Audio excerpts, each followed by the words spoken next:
Hello to my friends and family and welcome to Jim's 5am Club. Today I come to you from a special location. I'm down here at Martin Place, and as you can see the Sydney Christmas tree is up and looking absolutely spectacular. So what we'll do today is we'll just do a bit of a walk and talk. I've got the wonderful fountain here behind me, creating some atmosphere. I feel as if I'm at Niagara Falls, Sydney's version of Niagara Falls. It is so invigorating to see that water just rolling off that edge and making that splashing sound. It's just absolutely awesome. Anyway, let's kick off with our book summary. And today's book summary is entitled Mini Habits, and the author is Stephen Guise. Stephen Guise wrote a little book on mini habits, and a lot of this stuff we've been through before, but there's a couple of things here that he talks about which is really important, and it joins the dots and it closes the loop for many things, for many of us. So I'll just step through these and see where it leads us. I'm in the middle of the city here. I've got people watching me as they're going past, wondering what I'm doing. But I'll try and be as incognito as possible. But it's a little bit hard. I just hope people just don't start throwing money at me, thinking I'm homeless. But anyway, we'll see how we go. And I'm not busking. So what the author talks about here is he says that doing a little bit is infinitely better than doing nothing at all. So what we're doing is we're trying just to establish a benchmark point. And the next point is doing a little bit every day is much better than doing a lot all at once. So we're starting to build a little picture now that doing a little bit every day in terms of our habits is better than just doing all at once. And we learnt that at school, but unfortunately most of us spent most of our last nights before exams or before an essay was due putting in a massive effort and wondering why we only got a pass, whereas all the other guys that we worked with and went to uni with spent hours or weeks on their essays doing a little bit at a time, honing it and polishing it to get a much better outcome in the end than what most of the other people were able to achieve. We're always quick to blame for lack of progress, but slow to blame our strategy. So what the author is trying to make us understand is that it's all about process. And you need to focus on your strategy and on your process in order to get better outcomes. But this next point is the point which really was a clincher for me, where the author says that when you invest in key areas of your fitness and learning, let me say it again so it can sink in, when you invest in yourself in key areas of fitness and learning, you tend to do well in all other areas as well. We are interconnected and holistic in nature, so it's important to understand that every area of your life where you seek excellence and you do little things to get better has a massive impact on all areas of your life. So the call to action for each and every one of us is to start investing now, right now, in our fitness, in our personal fitness, our mental fitness, our physical fitness, our intellectual fitness. Invest in that fitness. Our health is very, very important. And invest in your learning. Spend time learning as much as you can, because that investment will have tenfold, 100-fold returns on your investment and impact not only your health, not only your fitness, not only your education, but it will filter through into every other area of your life.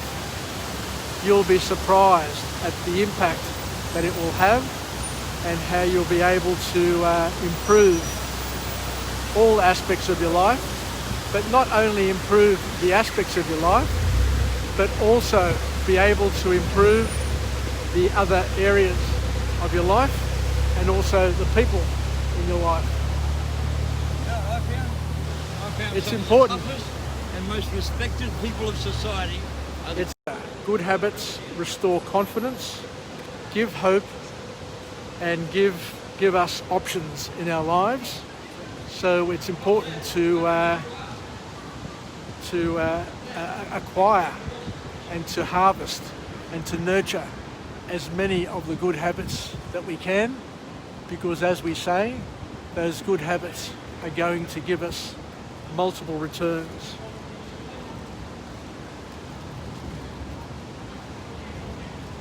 The next point that the author makes is that all great accomplishment rests on the foundation that came before it.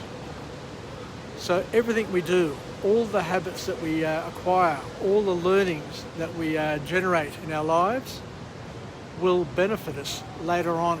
So nothing that we learn, nothing that we do is going to be wasted. It's all going to be a foundation.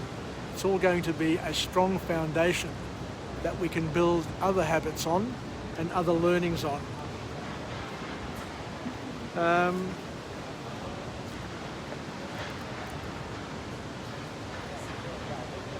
The author then goes on to say something else which is pretty powerful and something which I hadn't really considered before, but once again, by reading books, by taking other people's perspectives, we get to learn other things. The author talks about the fact that motivation is very unreliable because it is based on how we feel, which is fluid and unpredictable. Because as we know, each and every one of us are moody and irrational.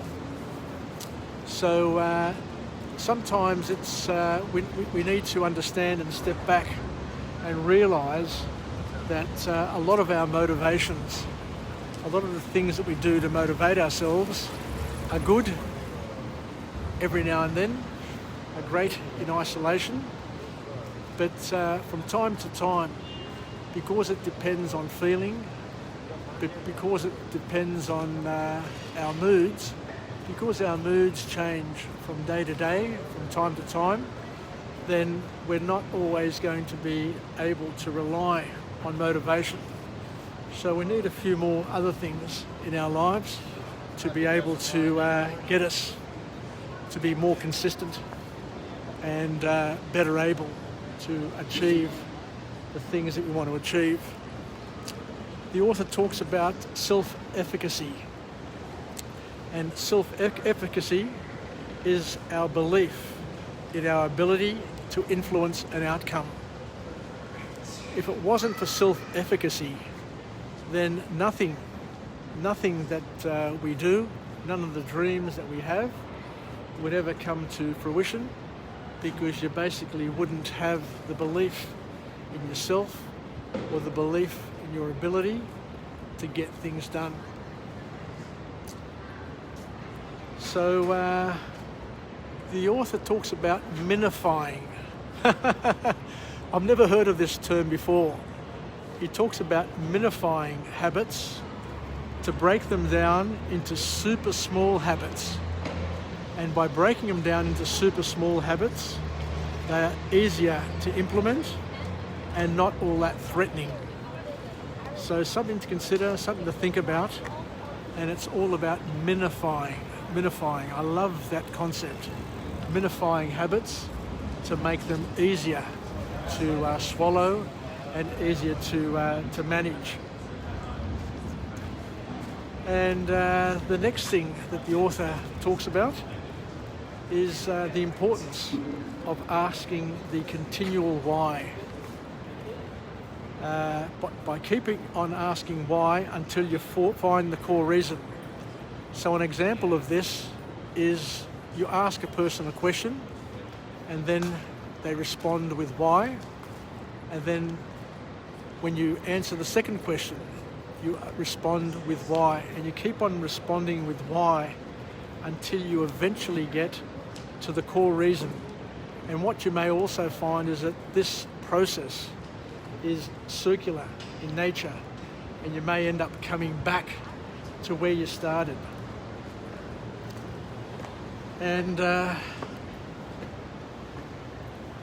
author then goes on to talk about the power of taking small steps, because small steps are the things that get us started. And through small steps, we build momentum.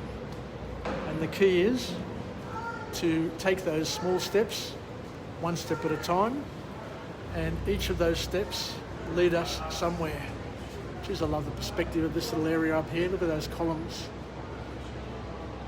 So the key message from this book is the importance of minifying habits and taking small regular steps. And by taking the small regular steps, you're able to build momentum. And we know how important momentum is.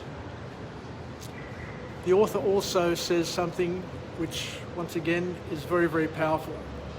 That by writing something down, it immediately elevates it to be above all of the other things, all of the other thoughts, gives it clarity, and that clarity equals potential power.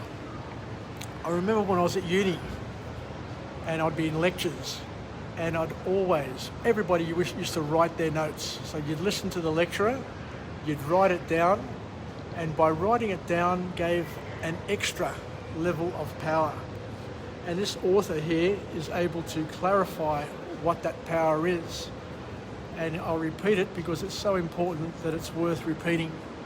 That writing something down immediately elevates it above all of your other thoughts. So it makes it a primary thing, and it gets it above your thoughts, and it gives it clarity, and that clarity equals potential power. So that's why they say it's important to learn how to think on paper. The ability to think on paper, which is a technique which is being slowly lost in our digital world, because very, very few people think on paper. But just to give you an example, a lot of my notes that I take to get me going are my thoughts on paper. So to write something down is a very, very powerful thing indeed, because it gets it above your thought patterns. It gets you above your thinking. It makes it more important than any thought that is distracting you in the background. The author then goes on to talk about the importance of defining and understanding your habit cues. Each habit that we have is cued, is started, is initiated by something that happens. And for example, smokers normally have a cue of coffee. Whenever they have a coffee, then that is a cue to have a cigarette. Sometimes sex may be a cue to having a cigarette. A lot of people enjoy a cigarette after sex. So there are examples, many examples in our lives, that there are cues that we need to understand, and those cues are the things which kick off a habit. A lot of the bad eating habits that we have are cued by stress. So we need to understand what these cues are. So once again, the best way of doing it is to have a journal, and to be able to journal your habits and try and identify the cues that initiate that habit. Because once you understand the cue, you're halfway there to getting a better handle on what habits you have that are causing you grief, or the habits which are causing you power. It's up to you to determine whether or not a habit is good or bad, but it's important to understand the cues that initiate those habits. So, what can you do to find out if a behaviour that you do has become a habit? The author basically suggests that a behaviour has become a habit when you no longer have any resistance to that behaviour. There's no resistance, there's no pushback. You just do it without even worrying about doing it. It becomes a mindless action. You don't even have to think about it. It's done automatically. You're on automatic pilot. You don't worry about it, is another example. It becomes normalised. You do it and it's not considered to be anything out of the norm. And of course, another thing that indicates that something has become a habit is it becomes boring. Because habits eventually become boring. So the key to success is to understand that we need to focus on progress and not perfection, and to build our habits, to break them down, to minify them, but also to understand that when we're building habits, we need to start with our behaviours, and those behaviours eventually become habits, but we mustn't cheat. We must learn to reward ourselves to keep us going. If there's resistance to a particular behaviour, then go smaller, minify it more, so that it no longer is threatening to you, and do bonus reps is what the author is suggesting. Anyway, thank you very much for joining me on Jim's 5am Club. We've done a 5am club from Martin Place. It's a bit awkward being around here, being around people, being around Malakas. So got a blucker there just trying to hassle me, but I'll fix him up shortly. So that's basically it. So thank you once again for joining me on Jim's 5am Club. To all my friends and family, stay connected, stay relevant. I wish everybody a Merry Christmas. May it be a safe one, away from COVID, and may it lead us to a happy new year, a beautiful and better year next year, 2021, and to ensure that we continue to learn, grow and develop.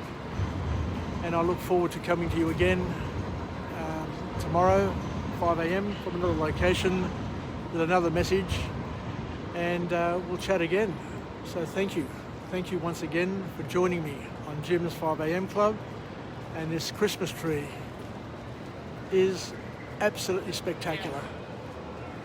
So Merry Christmas to everybody in Sydney, and until we chat again, Yassas and bye for now.